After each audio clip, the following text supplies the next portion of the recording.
What's going on, everybody? Today I'm going to be breaking down one of the most controversial political terms of the year, and something you've probably seen floating around on Twitter, assuming you have one, probably in news headlines or coming directly out of the Trump administration itself, and that is the term remigration. Now, depending on who you ask, remigration is either a bold immigration policy push or it's a dog whistle imported straight from far-right movements overseas.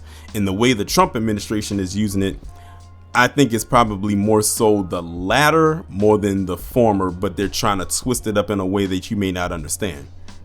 So today I'm going to go through what the term actually means, where it came from, how Trump is using it, and what the administration has already put into motion. First things first, what does remigration even mean? This isn't a neutral standard immigration policy term. Historically, remigration comes from European far-right politics, especially groups focused on what they would call ethno-cultural purity, or as we would call it, ethnic cleansing. They use it to describe mass deportations, but not just of undocumented immigrants, but sometimes even people who have lived in those countries for decades, including naturalized citizens. Basically, it's a euphemism for large-scale removal packaged in a nicer sounding word. So when this word started showing up in the US, especially in official government channels, a lot of people's antennas went all the way up. Fast forward to 2025 and Donald Trump publicly leans all the way into the word remigration.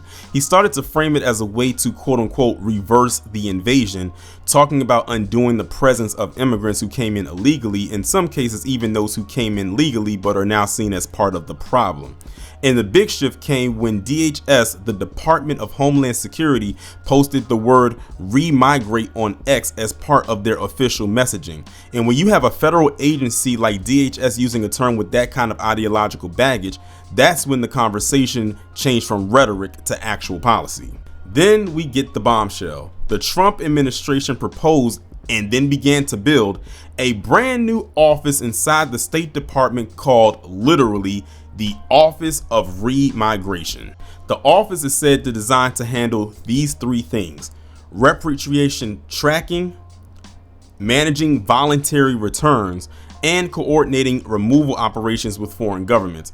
On top of that, the State Department started going through a massive internal restructuring. They started cutting or consolidating hundreds of positions, especially in programs dealing with refugees and resettlement. In other words, the focus is moving away from helping people come in or settle, quote unquote, and towards sending people more so back out. This is the first time remigration has gone from a fringe ideological term to an actual institutional part of the US government policy. Now here's where things can get kind of complicated or tricky if you don't know exactly what you're talking about, or if you don't know what to actually research. The administration hasn't clearly defined who remigration would apply to. The possibilities can range from undocumented immigrants, which is most likely and almost certainly. It could be people with temporary protected statuses, probably. Green card holders, slightly possibly.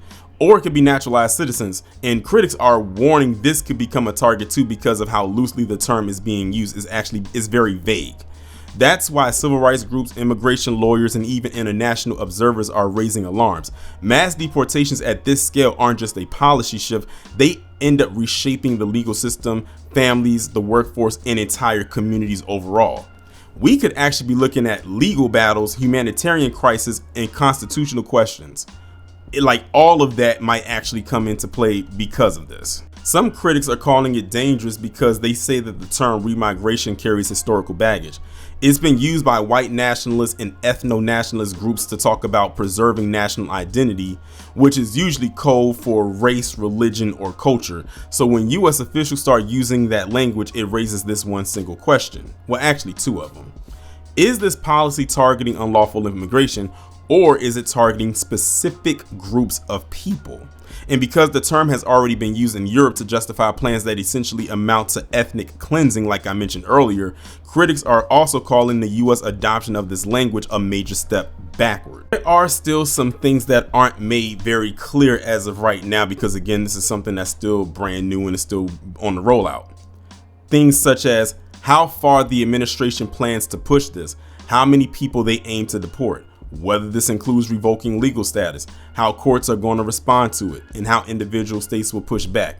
But what we do know is this so far: The US government is no longer avoiding the term. They're using it like straight outright in the open. They're institutionalizing it, and they're building official departments around it. And that means the conversation around immigration in this country is about to change extremely dramatically. So that's pretty much all I have right now as it pertains to this. I just wanted to go over briefly what it is and where it came from. I'm sure more stuff is going to come out about this as time goes on, but I want y'all to let me know what you think in the comments. Do you think that this is a quote unquote border solution that some people have been demanding ever since probably Trump's first administration? Or do you think this is starting to cross into dangerous territory with historical baggage attached to it?